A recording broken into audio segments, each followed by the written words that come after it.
All right, let's dive right in. Today, we're breaking down the official fact sheet on this massive new trade agreement between India and the European Union. And as you're about to see, the language they're using to describe this deal is, well, it's incredibly bold. I mean, right off the bat, the document itself calls this the mother of all deals. Seriously, that's not some catchy headline from the news. That's the official framing, coming straight from the source. It just screams that this is supposed to be huge, a total game changer. So just how big are we talking here?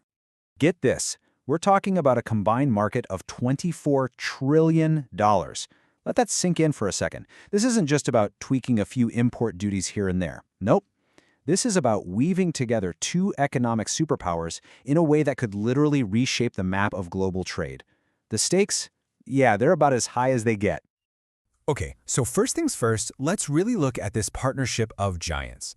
To get why this deal is such a big deal, you have to appreciate the sheer scale we're working with. And this slide just lays it all out, doesn't it? You've got India, the world's fourth largest economy, and on the other side, the EU, the second largest. When you connect those two dots, it's a massive strategic play for everyone involved. And it's not like they're starting from scratch. I mean, look at these numbers. The trade relationship was already huge. We're talking over $136 billion in goods and another $83 billion in services. So what this new agreement, this free trade agreement, is designed to do is basically pour jet fuel on an already roaring fire. So let's break it down. What's in it for India? What does India actually get out of all this? Well, the main headline, the big promise, is getting a golden ticket, unprecedented access to one of the most lucrative markets on the planet. Okay, before we dive into the nitty-gritty numbers, let's do a super quick refresh. What's a tariff? Think of it like a cover charge for a product to enter a country. It's an import tax. So if you get rid of that tax, the product gets cheaper on the shelf. And when it's cheaper, it can compete way better. That's the whole point. So when you hear zero duty, that's what we're aiming for. No more cover charge. All right, now this is where it gets really interesting. Look at this chart. The key word here is immediately. That giant slice of the pie, that's over 90% of Indian exports to the EU, getting their tariffs wiped out from day one. That's not a gradual change. That's flipping the switch and giving Indian businesses a massive advantage, literally overnight. And listen, we're not talking about some obscure niche products here. These are the big ones. We're talking textiles, leather, gems and jewelry. These are industries that are the backbone of employment for millions and millions of people in India. So a deal like this, it's not just numbers on a page. It directly affects jobs and livelihoods. But, you know, a deal like this is always a two-way street. It has to be. So what's the EU getting out of it? Let's flip the coin and look at the other side of this bargain. And here's the top-level view. It's actually incredibly balanced.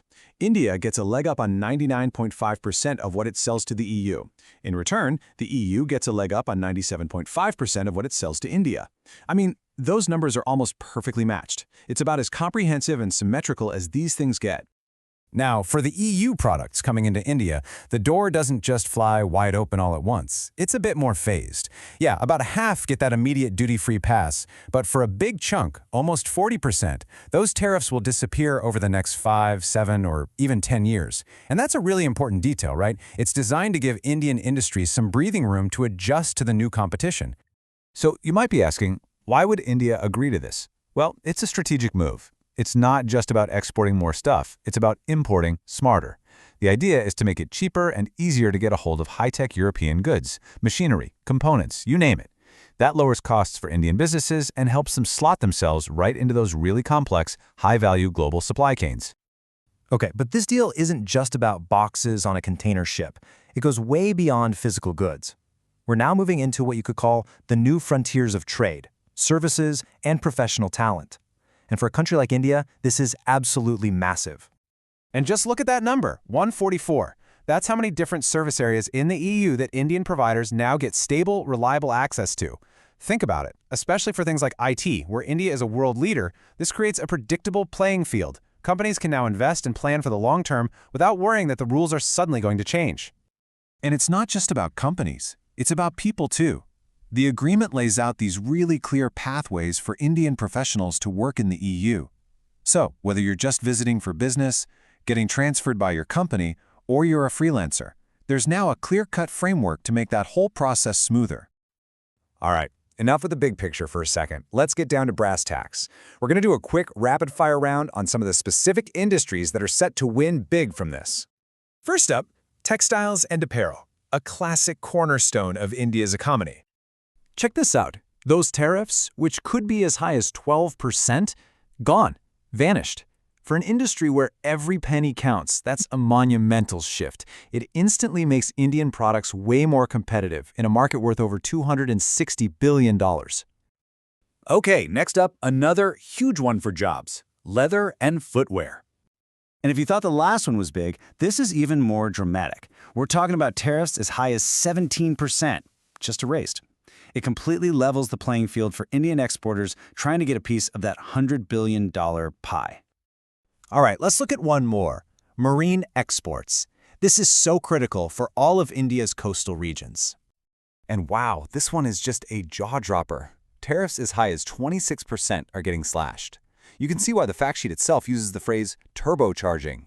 I mean, when a wall that high comes crumbling down, it's like hitting the nitrous button for that entire industry. So let's zoom back out for a second.